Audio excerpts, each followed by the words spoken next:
16 December মহান বিজয় দিবস উপলক্ষে রাজধানী ঢাকায় বাংলাদেশ জামায়াতে ইসলামের উদ্যোগে যুব ম্যারাথনে আপনারা দেখতে পাচ্ছেন ইতিমধ্যেই কিন্তু একেবারে পুরো রাজধানী ঢাকা জনসমুদ্রে পরিণত হয়েছে। আমরা দেখতে পাচ্ছি ম্যারাথনের পুরো মিছিলটি জুড়ে প্রত্যেকের মাথায় লাল সবুজের পতাকা সংবলিত যেই ক্যাপ পরিহিত দৃশ্য সেটি আমরা দেখতে পাচ্ছি।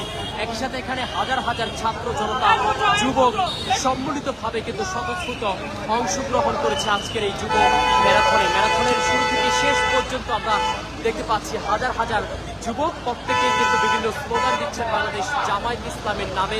একই সাথে তাদের হাতে বাংলাদেশের জাতীয় পতাকাও কিন্তু আমরা দেখতে পাচ্ছি।